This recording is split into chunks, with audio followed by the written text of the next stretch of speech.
Capítulo 16. La profundidad. Hasta este momento hemos aprendido que una fotografía no consiste únicamente en registrar un objeto iluminado.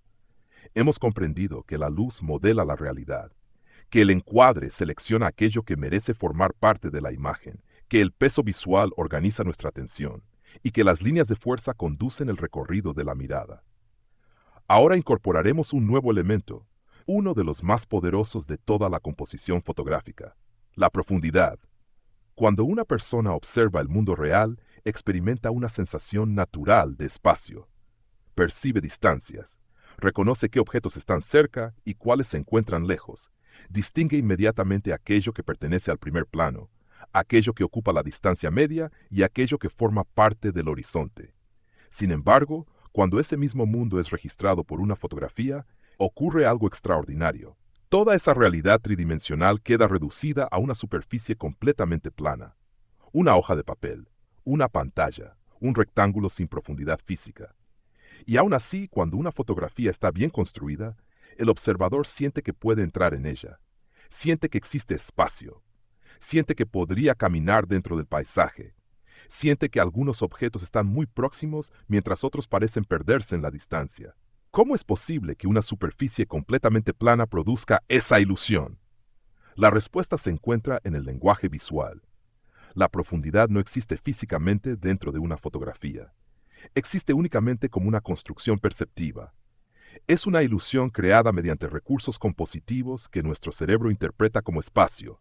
Y aquí aparece una de las ideas más importantes de este capítulo.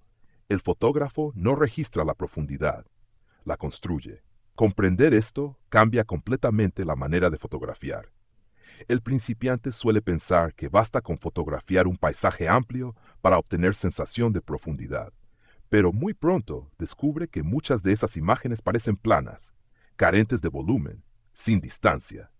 Mientras tanto, observa fotografías realizadas por autores experimentados donde un pequeño sendero, una roca o una simple rama consiguen crear una enorme sensación espacial. ¿Qué ocurrió? No cambió el paisaje, cambió la construcción visual. La profundidad es probablemente uno de los recursos que más contribuye a transformar una fotografía correcta en una fotografía inmersiva. Una imagen con profundidad invita al espectador a recorrerla. No se limita a ser observada, se experimenta. El ojo entra, avanza, explora, se desplaza entre los distintos planos, y esa experiencia hace que la fotografía permanezca durante más tiempo en la memoria. Para comprender cómo se construye la profundidad, debemos comenzar por un principio extremadamente sencillo. El cerebro entiende el espacio mediante comparaciones. No existe una percepción absoluta de la distancia. Siempre comparamos un objeto con otro. Si observamos una única piedra flotando sobre un fondo blanco, resulta imposible saber si mide 1 centímetro o 1 metro. No existe ninguna referencia. Pero si junto a esa piedra aparece una mano humana, inmediatamente comprendemos su tamaño. La referencia crea la escala, y la escala comienza a construir profundidad. Este principio aparece constantemente en fotografía. Un árbol aislado dentro de una montaña ayuda a comprender la inmensidad del paisaje. Una persona caminando por un sendero permite entender la dimensión del bosque. Una bicicleta apoyada junto a una casa revela el tamaño de la construcción. La profundidad comienza muchas veces por la escala, y la escala comienza por la comparación. Existe un ejercicio muy útil para comprender este fenómeno. Imaginemos que fotografiamos una gran pradera completamente vacía. La imagen puede resultar agradable, pero probablemente el espectador tendrá dificultades para estimar las distancias. Ahora imaginemos exactamente la misma pradera. En primer plano aparece una vieja cerca de madera. A media distancia, un árbol solitario, y al fondo unas montañas. De pronto la imagen cambia completamente. No aumentó el tamaño del paisaje, aumentó la cantidad de referencias espaciales. El cerebro comenzó a organizar la distancia, y esa organización produce profundidad. Aquí aparece uno de los conceptos fundamentales de toda la composición: los planos. Toda fotografía puede dividirse en distintos niveles espaciales. El primero es el primer plano, es la zona más cercana al observador.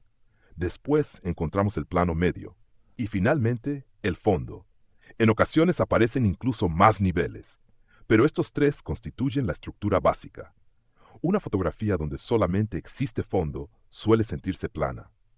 Una fotografía donde aparecen claramente diferenciados primer plano, plano medio y fondo comienza inmediatamente a generar sensación de espacio. Veamos un ejemplo. Supongamos que estamos fotografiando un bosque. Si apuntamos la cámara únicamente hacia los árboles lejanos, probablemente obtendremos una imagen correcta, pero relativamente plana. Ahora acerquémonos a un viejo tronco cubierto de musgo. Situémoslo en primer plano. Mantengamos algunos árboles a media distancia y dejemos que el bosque continúe hasta el horizonte. Acabamos de construir 3 planos. El espectador recorrerá naturalmente ese espacio. Primero observará el tronco, después los árboles, finalmente el fondo. La profundidad habrá nacido de esa secuencia. Este principio posee enorme importancia para la fotografía documental. Cuando deseamos explicar un lugar, no basta con mostrarlo. Debemos permitir que el observador comprenda cómo está organizado. Los distintos planos cumplen precisamente esa función. En un proyecto como Bosque Verde, donde se documentan procesos agrícolas, paisajes y transformaciones del territorio, la profundidad ayuda a explicar relaciones. Una herramienta en primer plano. El trabajador en el plano medio. El cultivo al fondo. En una sola fotografía aparece una historia completa. No porque existan muchos elementos, sino porque esos elementos están organizados espacialmente. Existe otro recurso extraordinariamente poderoso, la superposición. Nuestro cerebro interpreta inmediatamente que un objeto situado delante de otro se encuentra más cerca. Parece evidente, pero sus consecuencias compositivas son enormes. Imaginemos una fotografía donde una rama atraviesa suavemente el borde del encuadre. Detrás aparece un sendero, más atrás un grupo de árboles. La simple superposición de esos elementos crea una fuerte sensación tridimensional. El fotógrafo no necesita explicar nada. La percepción realiza el trabajo. Por esta razón, los fotógrafos de paisaje rara vez buscan espacios completamente despejados. Con frecuencia incorporan deliberadamente un elemento cercano, una roca, una flor, una rama, una cerca. Ese pequeño objeto actúa como una puerta de entrada hacia el resto del paisaje. Existe además otro mecanismo muy interesante, la disminución progresiva del tamaño. Observemos una avenida bordeada por árboles. Los árboles físicamente poseen dimensiones similares. Sin embargo, aquellos que se encuentran más lejos parecen cada vez más pequeños. Nuestro cerebro conoce este fenómeno y lo utiliza continuamente para estimar distancias. En fotografía ocurre exactamente igual. Una hilera de postes, un camino, un canal de riego, una fila de cultivos. Todos ellos producen profundidad porque los elementos parecen disminuir gradualmente a medida que se alejan. No disminuyen realmente, disminuye su tamaño aparente. La perspectiva realiza el resto. Este fenómeno explica por qué los caminos resultan tan eficaces en fotografía de paisaje. No solamente funcionan como líneas de fuerza, también construyen profundidad, conducen la mirada y al mismo tiempo organizan el espacio. Dos funciones compositivas actuando simultáneamente. Las fotografías más sólidas suelen apoyarse precisamente en recursos que cumplen varias funciones al mismo tiempo. Existe otro elemento extraordinariamente importante, la perspectiva atmosférica. Cuando observamos montañas muy lejanas, solemos percibirlas más azuladas, más suaves, con menor contraste. Esto no ocurre porque las montañas cambien de color. Ocurre porque la atmósfera modifica la luz que llega hasta nuestros ojos. El aire contiene partículas de polvo, vapor de agua y otros elementos que dispersan la luz. Cuanto mayor es la distancia, mayor es ese efecto.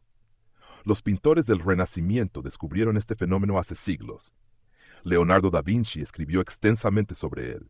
Comprendió que los objetos lejanos nunca poseen el mismo contraste que los cercanos. Los fotógrafos utilizan exactamente la misma observación. Cuando un paisaje presenta distintos niveles de contraste, nuestro cerebro interpreta automáticamente la profundidad. Las zonas cercanas aparecen definidas, las lejanas más suaves. La atmósfera se convierte en una herramienta compositiva. La niebla representa un caso especialmente interesante. Muchas personas creen que la niebla dificulta la fotografía. En realidad puede convertirse en una extraordinaria aliada. La niebla elimina progresivamente la información del fondo. Los objetos desaparecen poco a poco. Cada plano posee una intensidad diferente, y precisamente esa gradación construye una enorme sensación de espacio. Un bosque cubierto por niebla suele parecer mucho más profundo que el mismo bosque completamente despejado. porque la desaparición gradual de los árboles permite al cerebro reconstruir mentalmente la distancia. Existe también una profundidad construida mediante la luz. Cuando una escena posee diferentes niveles de iluminación, el ojo comienza a distinguir planos, un árbol iluminado en primer plano, un sendero parcialmente sombreado y un fondo nuevamente iluminado. La alternancia entre luces y sombras organiza espacialmente la imagen. No solamente aporta belleza, aporta estructura. Por eso, la luz lateral suele favorecer la percepción del volumen, porque modela los distintos niveles del paisaje. La profundidad también depende del punto de vista. Este es un aspecto que muchos fotógrafos descubren después de varios años de práctica. A veces basta con agacharse 50 centímetros para transformar completamente una fotografía. Supongamos que fotografiamos una pradera. Desde la altura de nuestros ojos, quizá apenas observemos una superficie uniforme. Pero si descendemos hasta casi tocar el suelo, las flores del primer plano aumentarán de tamaño. Las hierbas crearán distintas capas. El horizonte parecerá más lejano. La profundidad crecerá de inmediato. Nada cambió, excepto la posición del fotógrafo. Los grandes fotógrafos rara vez aceptan el primer punto de vista que encuentran. Se mueven, exploran, prueban, buscan aquel lugar donde las relaciones espaciales resultan más interesantes, porque saben que la cámara no fotografía únicamente el sujeto, fotografía también la posición desde donde fue observado. Existe un ejercicio extraordinariamente útil. Elijan cualquier árbol, fotografíenlo desde 5 posiciones distintas. No cambien el árbol, cambien solamente el lugar desde donde observan. Después comparen las imágenes. Descubrirán que algunas parecen completamente planas, mientras otras poseen enorme profundidad. El árbol es exactamente el mismo. La diferencia reside únicamente en la construcción espacial. Otro recurso muy utilizado consiste en aprovechar marcos naturales, una puerta, una ventana, las ramas de un árbol, el interior de un galpón. Cuando el observador contempla el paisaje a través de uno de estos elementos, aparece inmediatamente un primer plano. Ese marco introduce profundidad porque establece claramente una distancia entre quien observa y aquello que está siendo observado. El cine utiliza constantemente este recurso. Un personaje mira por una ventana. La ventana pertenece al primer plano. El paisaje ocupa el fondo. La sensación espacial aumenta notablemente. La fotografía documental puede aprovechar exactamente el mismo principio. Existe además una profundidad narrativa. Hasta ahora hemos hablado principalmente del espacio físico, pero las imágenes también construyen profundidad mediante las relaciones entre acontecimientos. Imaginemos una fotografía donde una pala recién utilizada aparece apoyada sobre un árbol. Al fondo vemos un terreno recién trabajado. Más lejos todavía, un pequeño vivero. El espectador comienza a establecer relaciones. Comprende que las herramientas pertenecen al trabajo, que el trabajo pertenece al terreno, que el terreno se relaciona con las futuras plantas. La profundidad deja de ser únicamente espacial, se convierte también en conceptual. Las mejores fotografías documentales suelen reunir ambas dimensiones, profundidad física y profundidad narrativa. Por esta razón conviene recordar que la composición nunca persigue únicamente la estética, persigue comprensión. Una fotografía hermosa puede emocionar durante unos segundos. Una fotografía bien estructurada puede seguir enseñando durante décadas. Con el paso de los años descubrirás que muchas de las imágenes más memorables poseen una característica común. Invitan a entrar. No permanecen en la superficie. El observador siente que podría caminar por ese sendero, cruzar ese puente, entrar en ese bosque, acercarse hasta esa casa. Ese efecto constituye uno de los mayores logros de la composición, porque demuestra que una superficie completamente plana ha conseguido convencer al cerebro de que existe un mundo más allá del papel o de la pantalla. Y esa ilusión, cuidadosamente construida mediante luz, encuadre, planos, perspectiva y relaciones espaciales, constituye uno de los lenguajes más poderosos de toda la fotografía. En el próximo capítulo estudiaremos la perspectiva. Descubriremos cómo la posición de la cámara modifica radicalmente las proporciones, las relaciones espaciales y la percepción del mundo, comprendiendo que cambiar el lugar desde donde fotografiamos puede transformar por completo el significado de una misma escena, incluso cuando ninguno de sus elementos haya cambiado.